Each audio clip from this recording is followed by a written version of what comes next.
think there is truly only one answer. Quintessential road trip song. Who decided that the pencil should be yellow? Copper tone. The quintessential pair of sunglasses. The Puma Clyde or Ted's or Stan Smith. It is clearly the quintessential campfire snack. It's fondue. It's the Twinkie. That's escargot. Oh, boy.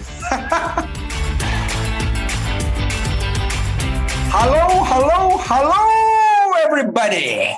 It is time for another episode of Smart Drivel. So if you're hearing this, that means you actively toggled on, flicked on, put things in your ears, or strumming along in a car because you're listening to Smart Drivel. And this is Kurt Schneider. And Jon Ellenthal. And whether you got here by a pick or a scratch, doesn't matter to us. We're glad you're here. And when you said, hello, hello, hello, it reminded me of a New York echo, which goes something like this. Hello! Shut the fuck up!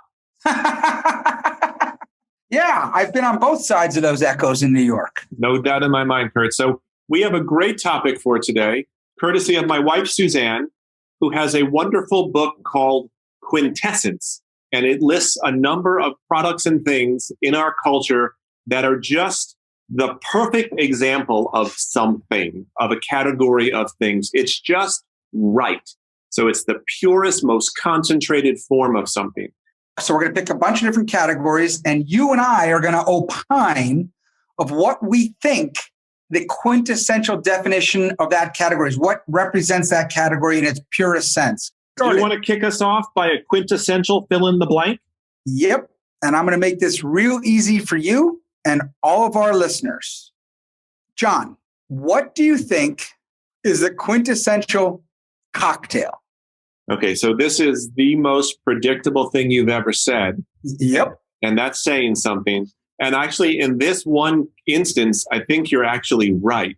I will bet anything and everything I own and care about on the quintessential cocktail, certainly from your vantage point, but probably also many other people's, as the gin martini. Boy, are you correct. We didn't say vodka martini. Now, I thought about this and I thought, is it the perfect margarita?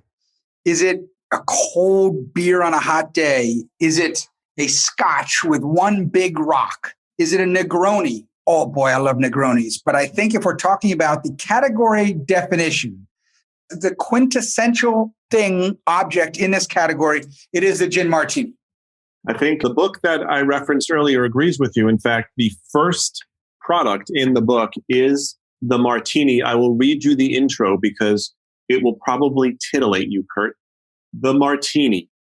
Crystal clear, chill, restorative, the queen of cocktails, is as virtuous as a virgin spring. It is also a symbol of worldly wisdom and power. Not for nothing, it is the preferred drink of James Bond, though his insistence that it be shaken, not stirred, is capricious. The firmly spoken order, martini straight up, not too dry, cuts like an enchanted sword. Does that speak for you, Kurt? It does. Everyone agrees. So let's move on so that when we're done with this, I can make myself a gin martini. You know what? That sounded so good that I think I would like to have a martini after this as well. I am going to talk to you about a genre of movies in a specific period of time. And this came from a conversation I had with some colleagues earlier today, including a very big fan of Smart Drivel, Melanie Howley.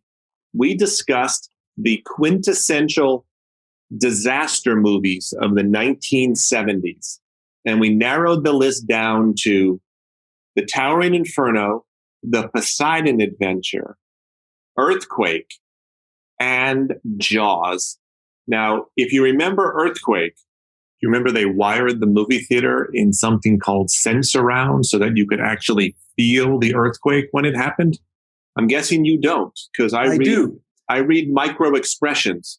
No, the question I have for you, are those the only four things in a category? Because I think there's a different one, but that's okay. Well, those are the only four that we thought of. So what else would you like to add before I tell you which one I think is the quintessential one? I think Bad News Bears 2. Okay, but that was a disaster movie using a different definition of disaster. But it was you said to me, disaster movie. Okay, that's a disastrous movie. Would you like to discuss The Bad News Bears Go to Japan? Or Beneath the Planet of the Apes? There are some disasters. Yeah, that was too bad. When you ruin a franchise, it's a big problem. So the Poseidon Adventure, that's a big one, but I think you have to go with Jaws.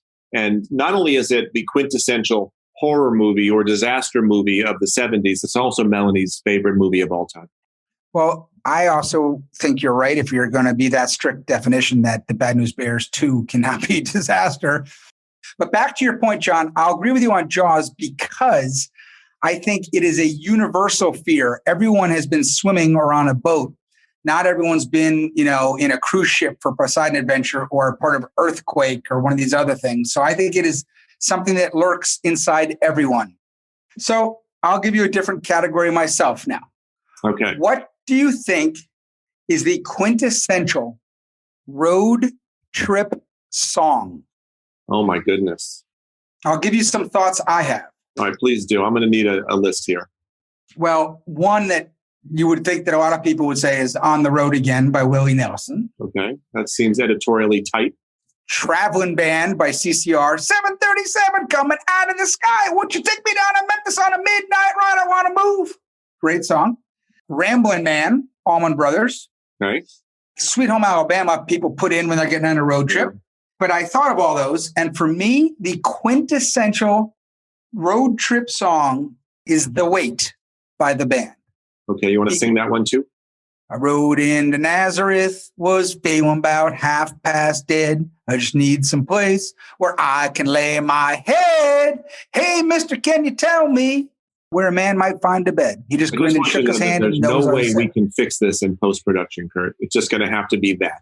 It is, take a load off Fanny. I think it's a great choice. I don't have a song to add to it, but I'm a little surprised given your lifelong love affair with the Eagles that you didn't choose Hotel California. Oh, boy. So the reason why The Wait makes it is this guy goes through all these different things on his trip, and he sees Carmen and the devil walking side by side. He's got to help this guy with his dog, Jack. He's got all these different things going on. So I think it is the quintessential road trip song. Plus, everyone loves to sing along to it. Yeah, I think it's an excellent choice. I just don't know if it's recognized culturally as the definition, that the purest form. If there are a lot of choices that are shared by a lot of people, then we don't have. Let me give you an example. If I said to you pencils and you gave me any other answer besides the Faber-Mongol number 2 pencil, I would be blown away, right? Because it is the category killer. Now, there are other pencils like Ticonderoga and things like that. But Faber-Mongol number 2 pencil is the quintessential pencil. In fact, it was that pencil, the guy who created that pencil, who decided that the pencil should be yellow. And that is also now the quintessential color, don't you think, of a pencil? Absolutely. If you see a pencil that's not yellow, it's just, it's fine, but it's not the pencil. I have a question for you. How many coats of paint do you believe the yellow Faber-Mongol number 2 pencil gets before it's shipped and sold?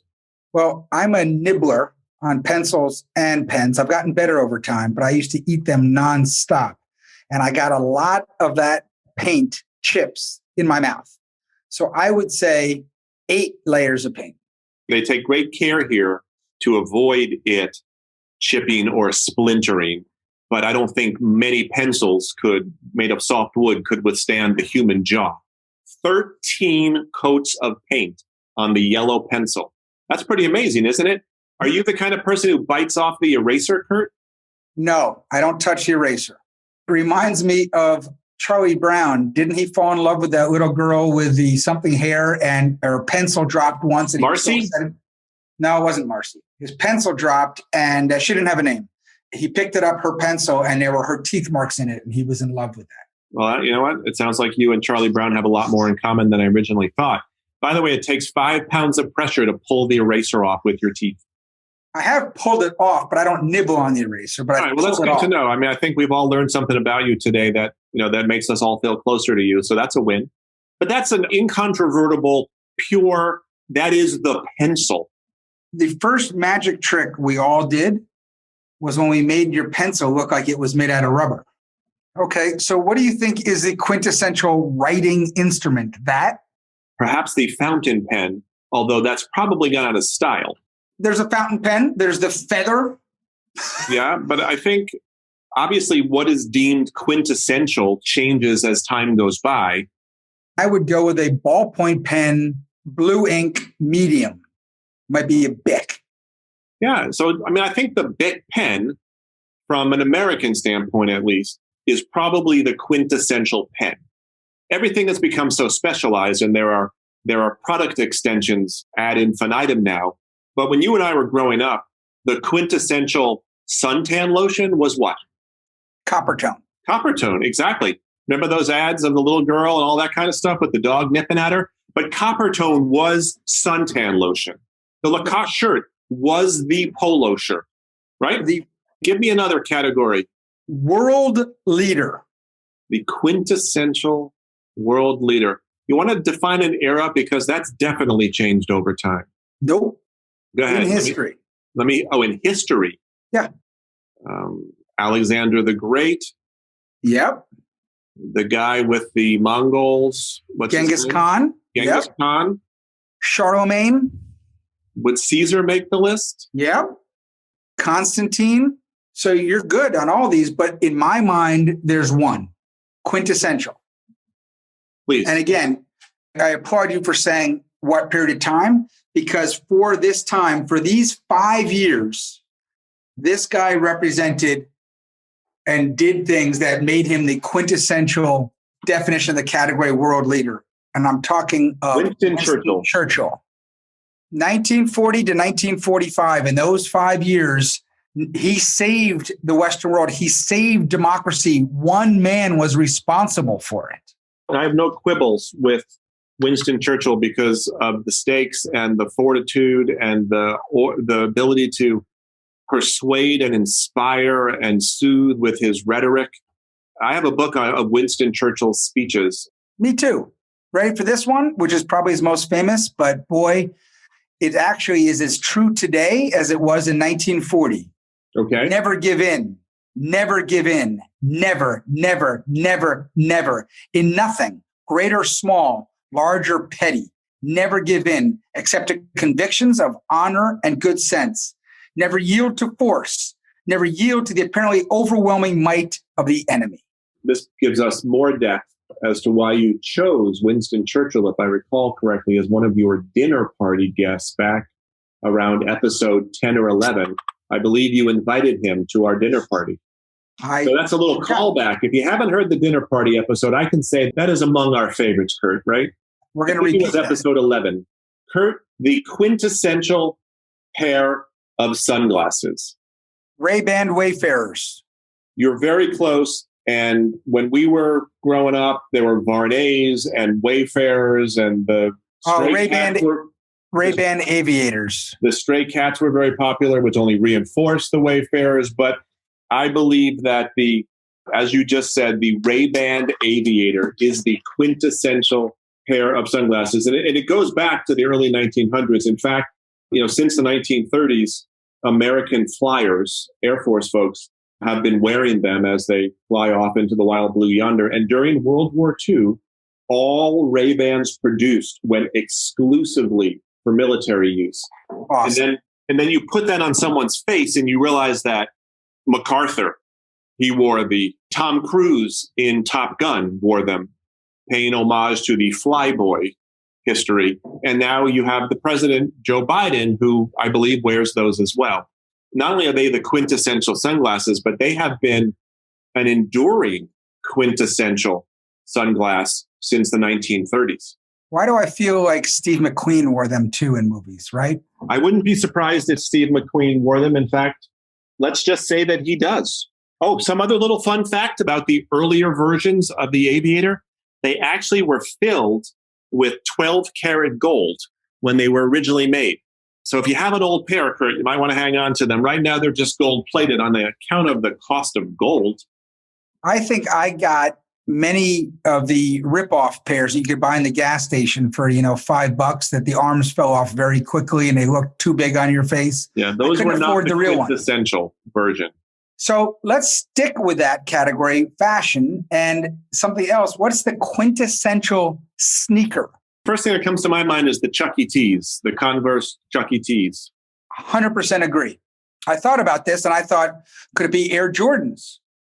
Could For it be generation? It probably is, Kurt. The Puma Clyde or Keds or Stan Smiths? Or the Adidas Sambas.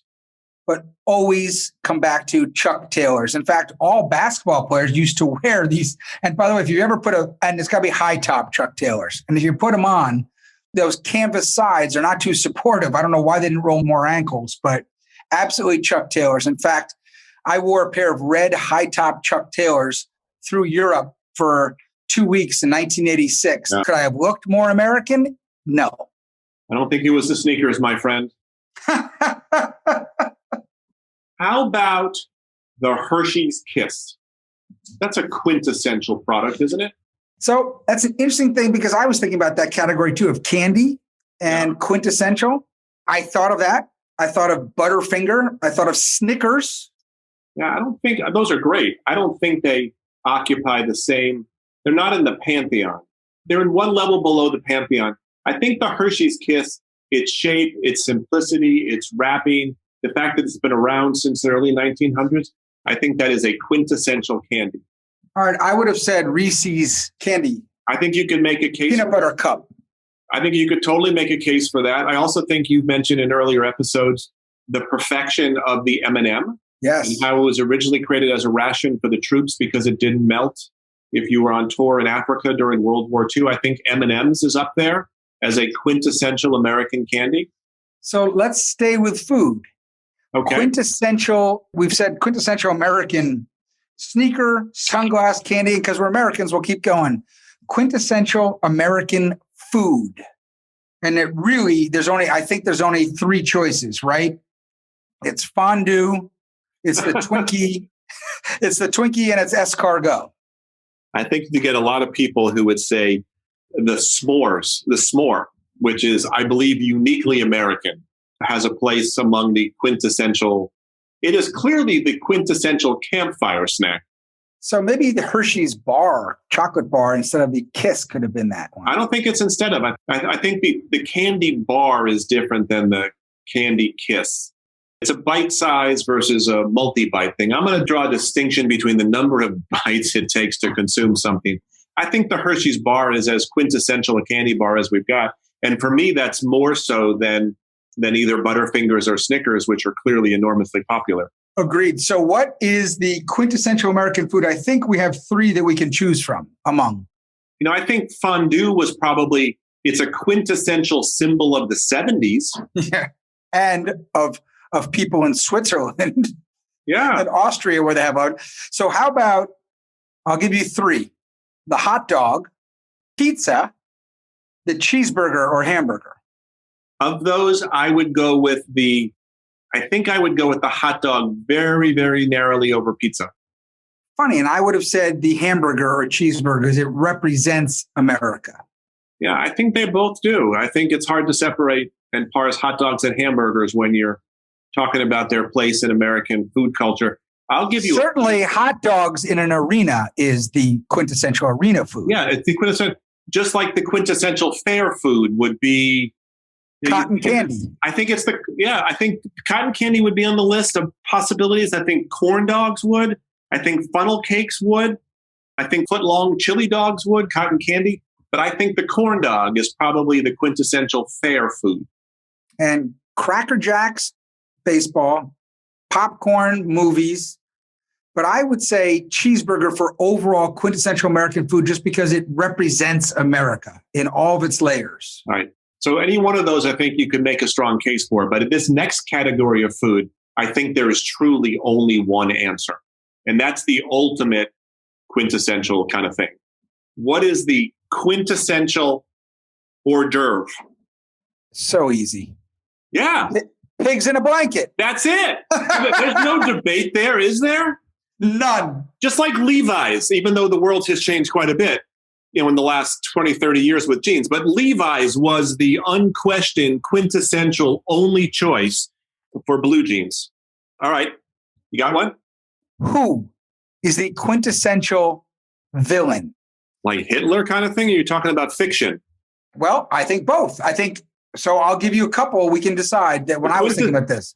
We've discussed this before. The quintessential movie villain for me is not the Wicked Witch, who absolutely scared the crap out of me as a kid, but that child catcher in Chitty Chitty Bang Bang probably is deep in my subconscious today, scaring the crap out of me still. So, and you also have Darth Vader, and you got Voldemort. You got excellent. Right? I think Hitler has got to be number one or number two. I think you're tied here between Hitler and the devil. Okay. I'm okay with that tie. They kind of define the category, right? Yeah. And I think, just like Ray-Ban aviators and pigs in a blanket, to some questions, there's just one answer that clearly stands above all the other answers. And I have another one for you. Another no-brainer, only one choice. What is the quintessential board game, Kurt? Life? I'm kidding. Yahtzee? No. Candyland? Monopoly? Yes. I mean, is there another board game that exemplifies the category of board games? Checkers? So I think that's up there too. So I know you know this answer, but the game of Monopoly has a bunch of street names and other things on it from what city in the United States? Atlantic City. That is correct. So in addition to Monopoly, Kurt, Atlantic City is also responsible for another quintessential American iconic entertainment show, which Saltwater Taffy, which fortunately has lost its luster, and that is the Miss America pageant, started in Atlantic City as well. A lot going on in Atlantic City. It's a great song, by the way. Bruce Springsteen. And the band does a great version of it as well. Do the Eagles cover that? I hope not, but maybe they did with Jackson Browne. What about, I'm going to flip what I said before. We talked about the quintessential villain. Who is the quintessential hero? Do you have a... Well, here's the thing. This guy, and I'm sure you've either read or seen this guy, Joseph Campbell, who his whole big thing is the hero's journey. That's right. And what he talks about is all these phases that heroes go through. And if you look and define those, Mother Teresa fits that category. Joe Louis fits that category. Yeah, which is why I don't know if there is a quintessential hero. The world has many heroes. So I took a English class my junior year in high school, and it was about heroes in literature. And for about a week, I argued against the entire class, much to the teacher's delight or shock, I'm not sure which, where I argued that there was only one hero ever and all other heroes are all just fakes up against this guy. You piqued my interest. Odysseus. He was a hero. There's no question. No flaws. Some people think his flaw was he was too clever for his own good. But this guy was the quintessential definition of a hero. Everyone else has fatal flaws. Achilles had his Achilles, right? But yes, he did have a fatal flaw. Batman has his stuff, right? He's got his angst from when he was Bruce Wayne. Everyone's got their own stuff. So I'm a big fan of the Odyssey, and so I like that choice very much. Can you tell me, when he was obviously trying to get home from the Trojan War and it took him 10 years to get home, can you tell me what home was, the name of his home? Yes, of course. Okay. It was in Macedonia today, but back then it was all considered the same thing. So it was right on the Aegean Sea. You know the name of the place? Yes, of course. I'll give you a hint. Where is Cornell University? Oh, yeah, Ithaca, of course, yes. Do you remember his wife, who he was trying to get home to all those years? Of course I do. Penelope. And yes. You know what? I didn't have any daughters, but that's a fun name, Penelope. Do you think that Penelope wasn't that Penelope Pit Stop in Go Speed Racer? And so you're going to ask me if there's any relationship there? I'm sure there is. I would say to you that I would opine that Speed Racer, and constantly doing his racing, was trying to get home to Penelope Pit Stop. So therefore, all of Speed Racer is just a homage to the Odyssey. Look, I wouldn't be surprised because as you mentioned Joseph Campbell and the hero's journey, there are tropes that all stories are told on. There are archetypal stories, and there aren't an infinite number of them. So there's rags to riches, there's wrong side of the tracks, there's fish out of water. We have these tropes that some people believe are just sort of carved into our brains and is shared universally across humanity. So the job of a storyteller is basically to reinterpret that story in some novel way.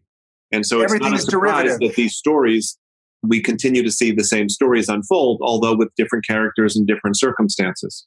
So the only original stories then in the last 2,000 years, because everything's derivative, would be The Far Side by Gary Larson, I guess. I've got a couple of no-brainers I'd like to throw at you. Good, because we need to wrap up soon. So give it to me. The quintessential canned soup. Campbell's tomato. Correct. I mean, correct or not correct, I agree with you. Warhol did too. How about, what do you think the quintessential cookie is? Chocolate chip cookie, Toll House. Nestle's Toll House chocolate chip cookie.